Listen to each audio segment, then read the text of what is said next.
For the last few years, targeted therapy has become of huge interest. And here I want to mention a very specific group of patients, those patients that are NPM1-mutated and carry an MLL translocation, because phase 1 or other earlier trials have shown that a menin inhibitor can be here extremely helpful, even as a monosubstance, in inducing remission in these patients.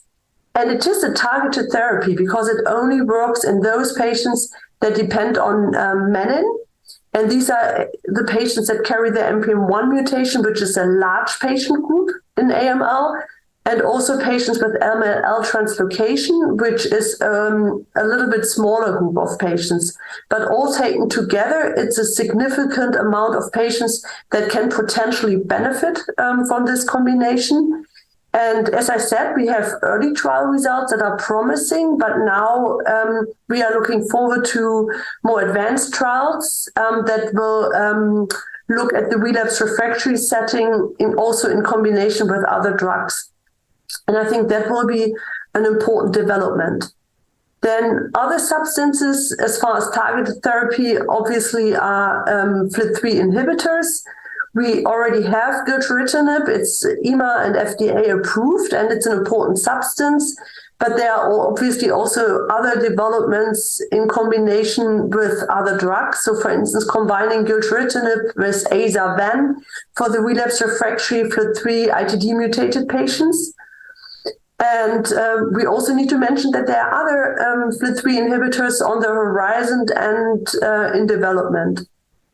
And the other group of patients where we do have targeted therapy are the IDH1 and IDH2 mutated patients.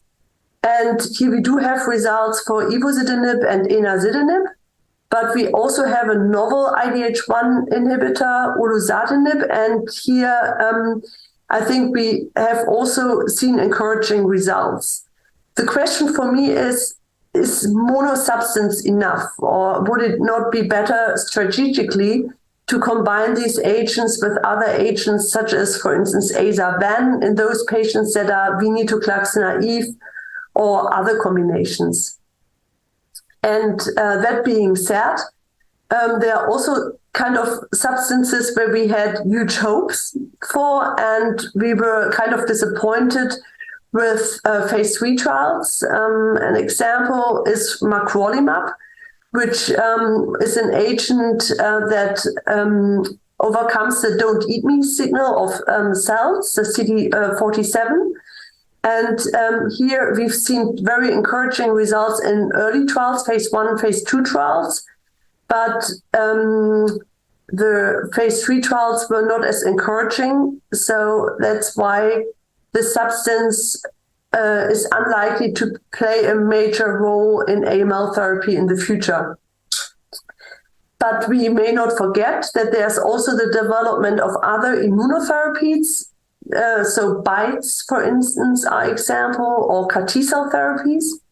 However, this is much more challenging as compared to the development in B-cell neoplasms, where both BiTEs and CAR T-cells are well established, are used in everyday practice, and are very good treatment options for relapse refractory patients. But in AML, it's so much more challenging to find the ideal target. And it's also so much more challenging to have a substance that kind of doesn't destroy hematopoiesis forever. So that's why in many ways, the development is not just to develop a CAR T-cell or BiTE, but to combine it, for instance, with allogeneic stem cell transplantation, so that you can employ an agent that also is toxic for the hematopoiesis, or also where the target is also normal hematopoiesis, and then you go for allogeneic stem cell transplantation in order to restore hematopoiesis. And that being said, I would say that the developments are probably in the area of targeted therapy, and obviously there's room for more. The area of immunotherapy with BiTEs and CAR T-cell, but that is kind of early. They're already still in early development. And other drugs, mechanistically, for instance, that would also inhibit, encourage apoptosis, like other agents similar to venetoclax.